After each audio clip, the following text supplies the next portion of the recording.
বিসমিল্লাহির রহমানির রহিম। আসসালামু আলাইকুম। এই তো নতুন পুরাতন বন্ধু সবাইকে নিয়ে আমি আজকে আবার একটা মজাদার নাস্তার রেসিপি নিয়ে চলে আসলাম বন্ধুরা। নাস্তাটা হচ্ছে ভাত আর ডিম দিয়ে খুবই মজাদার করে আজকে পরোটা বানিয়ে দেখাবো বন্ধুরা। তো দেখুন আমি এখানে এক বাটি চিপে চিপে এক বাটি ভাত নিয়ে নিছি।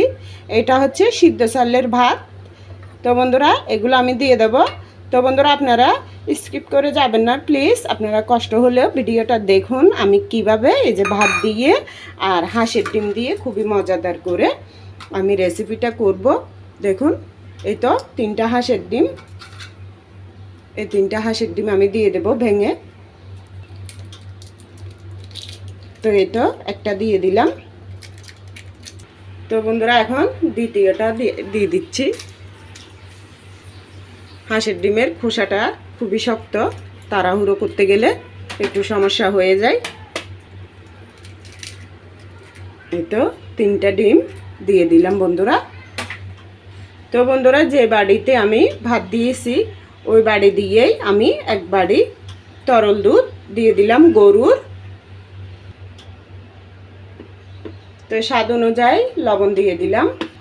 তো বন্ধুরা এক চামচ চিনি দিয়ে দিলাম।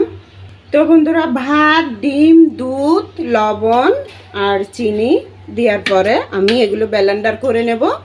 প্রায় 2 মিনিট পর্যন্ত আমি এটা ব্লেন্ডার করে নেব কিছুক্ষণ পর পর।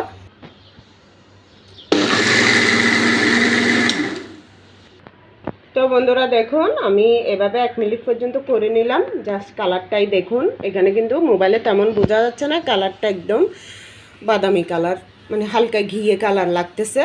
তো এখানে আমি আবারও দিয়ে দেব আধা বাটি ভাত। এতো একটু পাতলা হয়েছে তাই আরও আধা বাটি দিয়ে দিচ্ছি। তো ভাতগুলো দিয়ে দিচ্ছি আমি। খুবই অসাধারণ হয় পরোটাটা খেতে। তো বন্ধুরা সুন্দরভাবে করে নিচ্ছি আমি। এটাও কিছুক্ষণ পর বন্ধ করে দিলাম, আবার একটু পরে আবারও দিচ্ছি।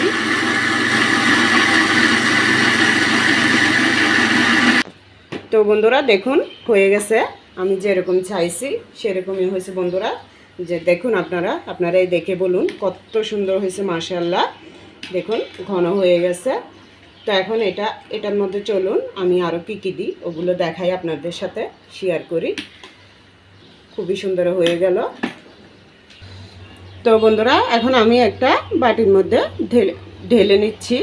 দেখুন কত সুন্দর হয়েছে, মাশাআল্লাহ, কত সুন্দর লাগতেছে দেখতে। তো বন্ধুরা এখন দিয়ে দেব আমি বেকিং পাউডার। এই তো ছোটো 4 চামচগুলো সমান করে 1 চামচ দিলাম। আধা চামচ থেকেও কম ইস্ট দিয়ে দিচ্ছি। তো বন্ধুরা এই যে আমি ডিমটা দিছি, ডিমটার গন্ধটা দূর হওয়ার জন্য দিয়ে দিলাম 1 চামচ ভ্যানিলা এসেন্স। তো এগুলো সব আমি একসাথে মিশাই ফেলবো বন্ধুরা খুবই সুন্দর করে। এটা মিশানোর পর আমি 10 মিনিট পর্যন্ত রেখে দেব। ভালো করে মিশাই নিতে হবে কিন্তু।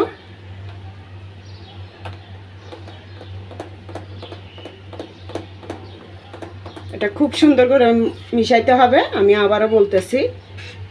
তো এই তো বন্ধুরা এভাবে ঘুরিয়ে ঘুরিয়ে সুন্দর করে আমি ভালো করে এটা মিশাই নিলাম।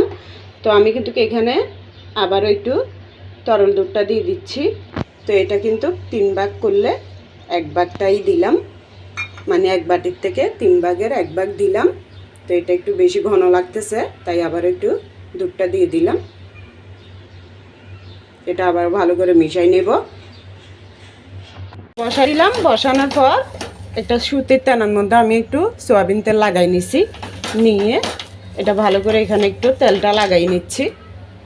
তো বন্ধুরা দেখুন হঠাৎ আমার মাথাটা ব্যথা করে আমি মাথা ঘুরাইয়ে পড়ে যেতে চাইছিলাম, তাই আমি রেসিপিটা মানে পুরোটা দেখাতে পারি নাই। শুধু এখানে আমি আপনাদেরকে প্রথম থেকে শেষ পর্যন্ত দেখাইছি বন্ধুরা, এখনও দেখাবো।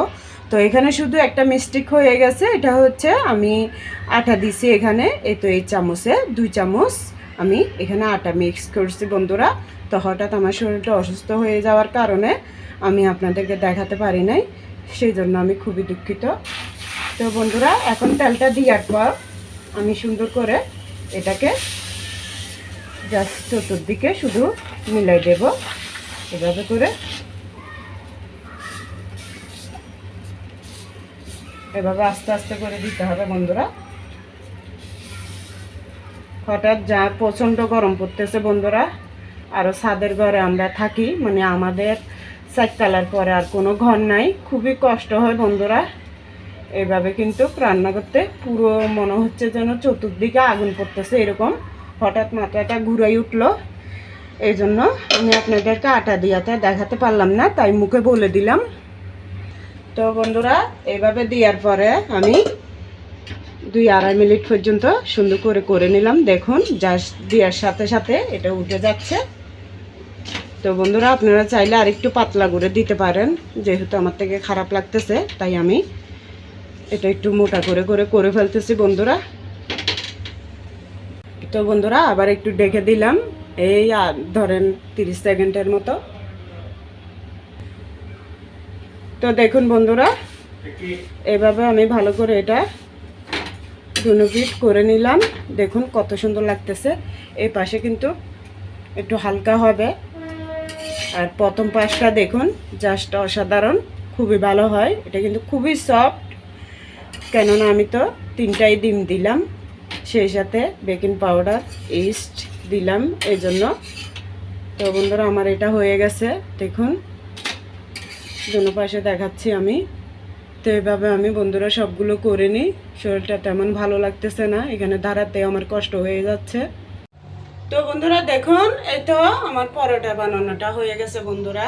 তো আপনারা এভাবে তেল অল্প দিয়েও করতে পারেন, বেশি তেলও করতে পারেন, তবে আমি একদম অল্প দিছি, যেহেতু এটা যাতে সবাই খেতে পারে। দেখুন কত সুন্দর হয়েছে। তো আপনারা দেখে বুঝতেছেন বন্ধুরা পরোটাটা কত নরম হয়েছে, কত সুন্দর হয়েছে মাশাআল্লাহ।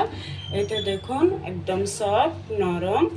তো বন্ধুরা, আমি কিন্তু তেল পর্যন্ত দিই নাই, ভালো করে শুধু একটু জাস্ট তাওয়াটার মধ্যে একটু লাগিয়ে দিছি এরকমই। তো দেখুন বন্ধুরা কত সুন্দর, কত নরম হয়েছে।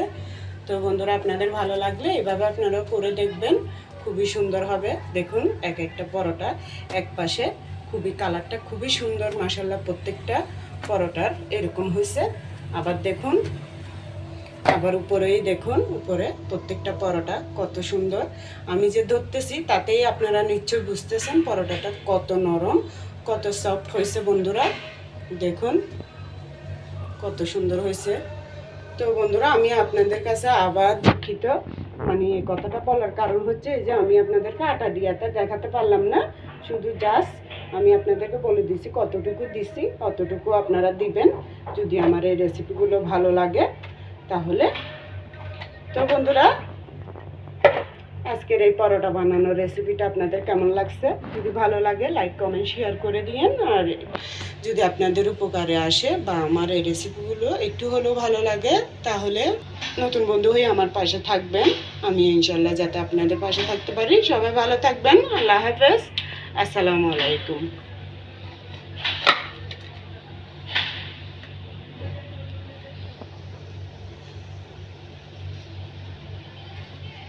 কত সুন্দর হয়েছে মাশাআল্লাহ।